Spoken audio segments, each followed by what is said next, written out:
Hello అండి అందరికీ welcome to Padma Prasad vlogs. మీకు ఇమీడియట్గా బిస్కెట్స్ చూడంగానే ఏం గుర్తొచ్చిందో కామెంట్ చేయడం అస్సలు మర్చిపోవద్దు. నాకైతే నా చిన్ననాటి జ్ఞాపకాలు చాలానే గుర్తొచ్చాయండి ఈ బిస్కెట్స్ చేస్తున్నంతసేపు. నాకైతే చిన్నప్పుడు ఎవరైనా బర్త్డే పార్టీలకి ట్యూషన్కో స్కూల్కో వెళ్ళినప్పుడు ఇంత బూందీలో ఈ 2-3 బిస్కెట్స్ వచ్చేవండి.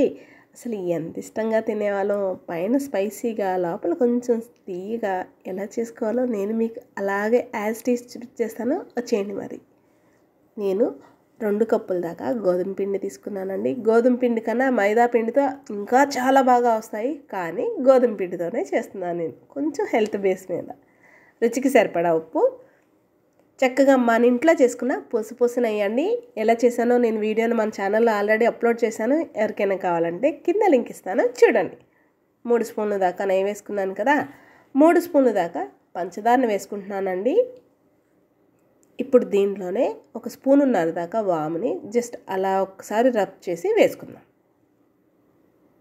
ఇలా ఎందుకు రఫ్ చేస్తారో నాకు నిజంగా తెలియదండి. అందరూ చేస్తారు కాబట్టి నేను చేస్తాను. డైరెక్ట్గా వేసినా కూడా ఏమవుతుందో అనేది నాకు నిజంగా తెలీదు.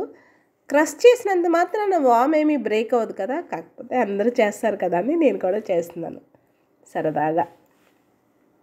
ఇప్పుడు మనం వేసిన నెయ్యి, వాము, పంచదార, ఉప్పుని పిండిలో మొత్తం కలిసేటట్టు ఇలా ఓపిక్గా కాసేపు కలుపుకుందాం. చూడండి, మొత్తం అంతా కూడా కలిసే కదా, కొంచెంగా నీళ్లు పోసుకుంటూ చపాతీ పిండి ముద్దలాగా కలుపుకుందాం. నేను గోరువెచ్చగా కానీ వేడి నీళ్ళు కానీ చేయట్లేదండి. జస్ట్ నార్మల్ మనం డ్రింకింగ్ వాటర్ చేసుకుంటున్నాను అంతే. కాకపోతే కూలింగ్ మాత్రం వద్దు. చూడండి, పిండి మొత్తాన్ని కూడా కొంచెంగా నీళ్ళు కలుపుకుంటూ ఈ మాదిరిగా కలిపేశాను. నేను మీకు చూపిస్తున్నాను చూడండి. చపాతీ పిండిలాగా కలుపుకుంటే చాలండి. మరీ ఓవర్గా మెత్తగా వద్దు, అలా అయినా గట్టిగా అసలే వద్దు. గట్టిగా చేయడం వల్ల బిస్కెట్స్ కొంచెం హార్డ్గా ఉంటాయండి. మనం చేసేది గోధుమ పిండి కాబట్టి పిండిని మృదువుగా కలుపుకుందాం. చూడండి, పిండిని కలిపేసుకున్నాం కదా. నేను 2 కప్పులు పిండితో చేసిన దాన్ని 3 ముద్దల కింద చేసుకుంటున్నానండి, పిండి ముద్దల్ని. ఇప్పుడు బాదుషాల మాదిరిగా ఈవెన్గా 3టిని స్ప్రెడ్ చేసేసి పక్కన పెట్టేసుకుందాం. ఇప్పుడు ఫ్లోర్ మీద కొంచెం పిండి జల్లి, మరీ పల్చగా కాదు, అలానే మరీ మందంగా కాకుండా చపాతీని ఒక మీడియం సైజు లాగా పాముకుందాం. నేను మీకు ఆ థిక్నెస్ కూడా చూపిస్తానండి.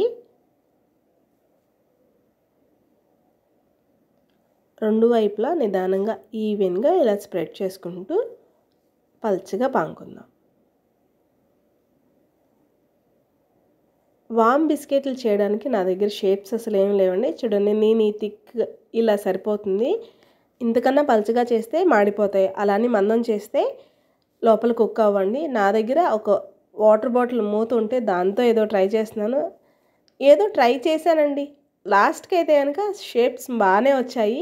కాకపోతే ఆ వాము బిస్కెట్లు అదే అండి, చందమామ షేప్ ఎలా వచ్చిద్దా అని చాలాసేపు ఆలోచించాను. లాస్ట్కి అర్థమైంది. నేను మీకు లాస్ట్ దాకా చూడండి చూపిస్తాను. లాస్ట్కి ఎట్టకేలకైతే షేప్స్ అయితే కనుక కరెక్ట్గా తీసుకురాగలిగాను. చూడండి, అలా అంటే అలా వచ్చేస్తున్నాయి కదా, భలే సరదాగా ఉంది. ఇదేదో ఫన్గా కూడా. చూడండి, మొత్తాన్ని కూడా ఇలా అస్సలు అంటుకోలేదండి. నిజంగా పొడిలాడుతూ భలే వచ్చాయి. అసలు చాలా ఫాస్ట్గా కూడా అయిపోయింది. కాకపోతే మీరు గుర్తుపెట్టుకోవాల్సింది ఏంటంటే, పిండి కలిపి పక్కన పెట్టి ఎప్పుడో చేద్దామని మాత్రం వదిలేకండి. ఎందుకంటే పంచదార వేసాం కదా, అది నిదానంగా పాకంలాగా మారి పిండిని పలచనదనం చేసేస్తుంది. దానివల్ల మళ్ళీ మీరు కొంచెం పిండేసి మళ్ళీ కలిపితే మనం వేసిన ఉప్పు, వాము లేదా నెయ్యి సరిపోదు. అందుకని చేయాలన్నప్పుడు వెంటనే చేసేసుకోవాలి. ఇప్పుడు బిస్కెట్స్ అన్నీ రెడీ చేసి పక్కన పెట్టేసుకున్నాం కదా. చూడండి, షేప్స్ భలే తయారు చేసేసుకున్నాం కదా. నూనె బాగా కాగాక నేను ఇలా వేయడానికి ట్రై చేశానండి. అసలు ఇలా వేయకండి, నా చెయ్యి మేకి ఆయిల్ తుల్లింది. సో మనం ఏం చేస్తామంటే ఒక గరిట్లో కొన్ని వేసుకొని అలా కొన్ని వేసుకొని వేయించుకోవడానికి ట్రై చేయండి. నాకు ఆయిల్ కాలింది కాబట్టి చేస్తున్నాను. చూడండి, బిస్కెట్స్ అయితే ఎంత బాగా గోల్డెన్ కలర్ లాగా భలే వేగాయి కదా. అసలు వేస్తుంటే ఆ వాము, ఆ స్వీట్నెస్, ఫ్లేవర్ అనేది చాలా బాగుందండి. ఇంత ఈజీనా ఈ బిస్కెట్స్ చేసుకోవడం? చిన్నప్పుడు వీటి కోసమైనా ఓకే నేను తాపత్రయపడేదాన్ని అని నాకు చాలా నవ్వొచ్చింది. మీలో ఇలా ఎవరైనా ఫేస్ చేసి ఉంటే నాతో కామెంట్ చేయండి సరదాగా. ఈ బిస్కెట్స్ ఎంతమందికి ఇష్టమో కూడా కామెంట్ చేయడం అస్సలు మర్చిపోద్దు. చూడండి లోపల ఎంత గుల్లగా కరకరలాడుతూ భలే వచ్చాయండి. నేను దీంట్లో చిటికెడు అంటే చిటికెడు కారం వేస్తున్నా అండి. పైన కొంచెం స్పైసీగా, లోపల మనం పంచదార వేసాం కదా, వాము కూడా ఆ రెండింటి ఫ్లేవర్ తగులుతూ చాలా అంటే చాలా బాగుంటాయండి. నేను కొన్నిటిని పక్కన కూడా పెట్టాను. మీరు గమనిస్తే అది మా బాబు ప్లెయిన్గా కావాలని అడిగాడు. చూడండి ఎట్టకేలకి షేపునైతే సంపాదించాం కదా, చాలా ఈజీగా చేసేసుకున్నామండి. నచ్చిందండి మీకు ఈ వీడియో? అయితే లైక్ చేయండి, మన ఛానల్ని సబ్స్క్రైబ్ చేసుకోండి. నేను మరిన్ని కొత్త వీడియోస్తో మీ ముందుకు వస్తూ ఉంటాను. అన్నట్టు మర్చిపోయాను, మీరు ట్రై చేస్తే ఎలా వచ్చాయో కామెంట్ చేయడం అస్సలు మర్చిపోద్దు. ఉంటాను మరి. 4 గిన్నెలో వేసుకొని తిని అన్ని టీ తాగితే ఆహా ఆ తృప్తే వేరు.